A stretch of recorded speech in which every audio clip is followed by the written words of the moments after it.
Distinguished guests, ladies and gentlemen, 3 years ago, an issue many of you in this room had admirably worked on for years was thrust into the global development stage in a way few of us thought possible.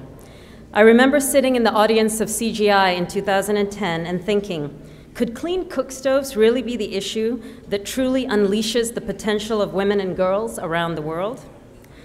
But as we all know, Secretary Hillary Rodham Clinton is a visionary. She always has been.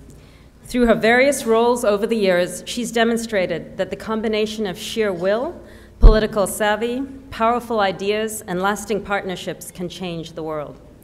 Because of the spotlight she shone on the devastating consequences of household air pollution on people and the planet, more and more people around the world are embracing the idea that one clean cookstove and fuel source can have a ripple effect that transforms a woman, a family, a community, a nation, and the world for the better. When Secretary Clinton launched the Global Alliance for Clean Cookstoves and said that this could be as transformative as bed nets or vaccines, she set a high but necessary bar as we began working toward our 100 by 20 goal. 3 years in, I am imbued with the notion that we can not only do this, but we will do it. The stakes are too high and the momentum too strong. And we have Secretary Clinton to thank for catalyzing this movement and laying the foundation for a world in which cooking does not kill. Tonight, we are very honored that Secretary Clinton has decided to serve as the chair of the Alliance's Leadership Council, a distinguished group of world leaders with the reach, capacity, and expertise to help us achieve our vision of a world with 0 deaths from household air pollution. So without any further ado, ladies and gentlemen, please join me in welcoming and honoring our distinguished guest of the evening, Secretary Hillary Rodham Clinton.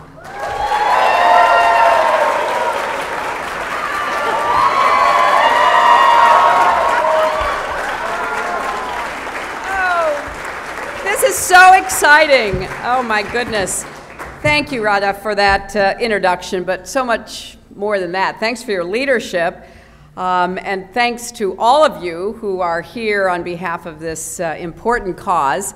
I want to thank Kathy Calvin of the United Nations Foundation, Chris Balderston, who nurtured the Alliance at the State Department, all of you, friends, investors, supporters who have helped the Alliance grow so rapidly. And I can't believe it's the 3rd anniversary of the Global Alliance for Clean Cookstoves. And you know, usually by the time you're 3, you're off and running. And we are off and running, and it feels so right.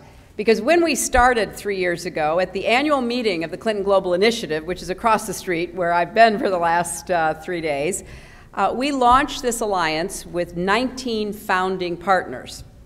And the aim was to raise the visibility and mobilize a global effort to address the health and environmental dangers posed by the toxic smoke from dirty stoves and open fires, which the World Health Organization considered to be a serious health risk, but one that I never saw being reported on. It was something that was happening, but not very many people were aware of it. Now, we knew it would be difficult. We had the technical challenges of designing safe, clean, durable, affordable, translate cheap, stoves. To the logistical challenge of distributing them all over the world and making sure that the models fit the needs in the regions and for the women and girls who had to use them. We hoped that by raising this issue and encouraging technological breakthroughs and growing private sector engagement, we would succeed in creating that market where other efforts had not yet. So we did bring together partners from governments, business, international institutions, academia, philanthropy, to pursue a market-based approach to empower people everywhere to be part of the solution. And we set an ambitious goal, 100 million homes adopting new clean stoves and fuels by 2020. Well, thanks to all of you. Thanks to the thoughtful and comprehensive strategy charted by the Alliance, we have moved from 19 original partners to more than 800. So give yourselves a big round of applause.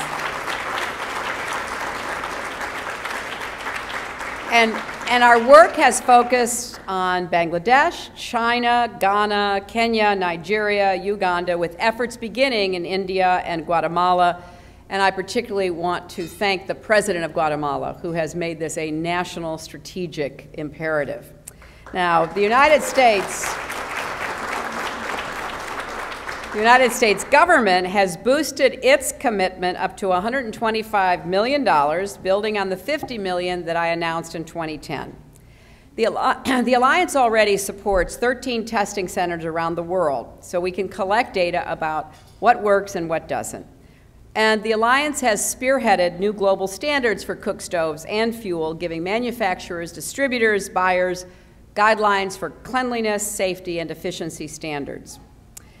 And we are, yes, let's hear it for efficiency standards. There aren't many places I'd go for a party where people would applaud efficiency standards. You're my kind of people. I love this. And so we think it's working. More than 8 million clean cook stoves were distributed last year alone. That's more than double the number in 2011. And I'm so pleased to see how private sector partners are stepping up and signing on. The Alliance has driven $35 million in investment in clean cook stoves. We're on our way to a goal of $1 billion by 2020. Major new commitments from Royal Dutch Shell, Deutsche Bank, General Electric, among others, are building momentum.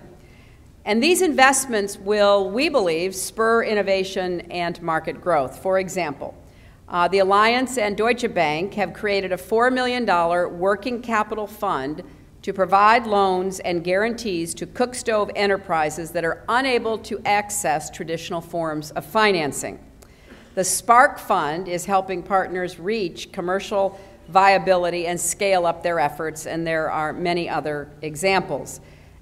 We also have learned a lot in 3 years, and some of it's been pretty sobering. New research has doubled our estimates for the number of premature deaths each year related to household air pollution, from 2 million to 4 million. That makes it the 4th worst health risk in the world after high blood pressure, alcohol, and tobacco. And it is the 2nd worst for women. So what we thought we knew 3 years ago, now we are even more motivated because we have much better data and the picture it paints is even more distressing.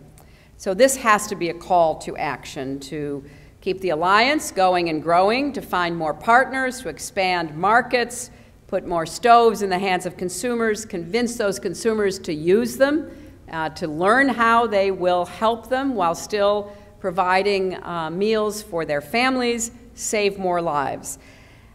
I've been so struck as I look at these pictures and the experiences that I've had visiting in small dwellings in small villages in many parts of the world. And more than once I would be invited into someone's home, and I would go in and I couldn't breathe.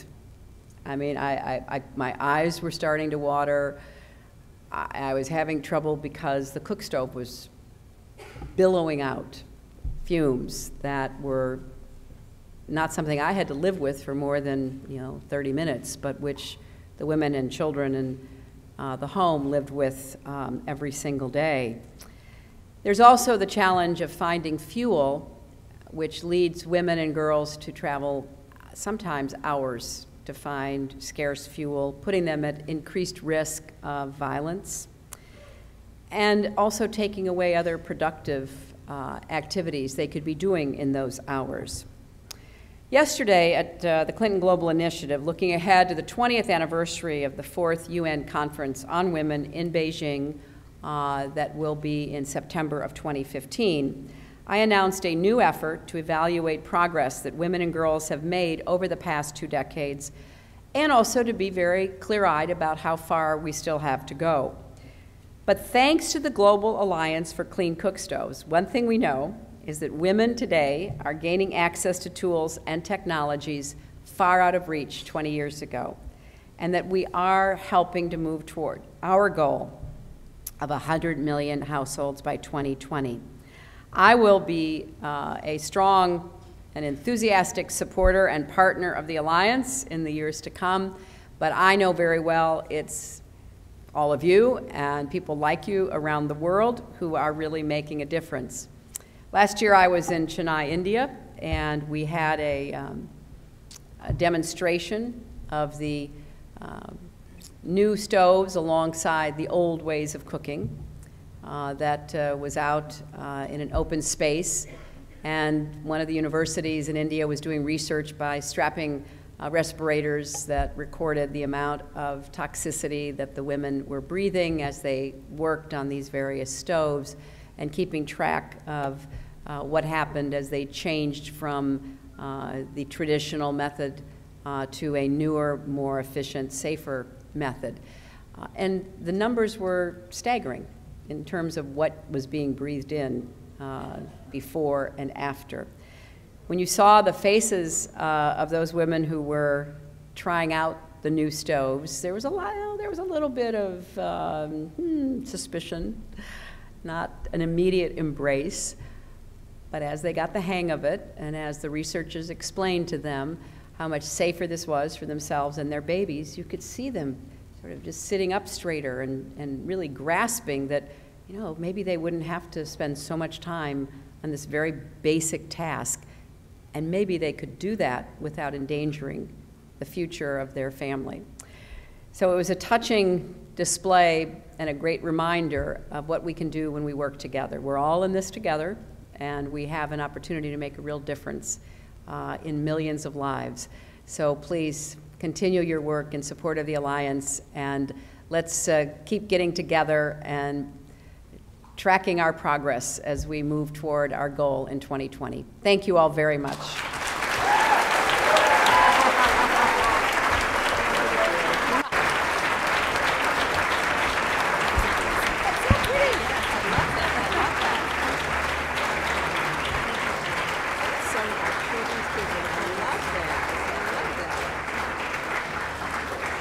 So, Madam Secretary, thank you for agreeing to be our honorary chair.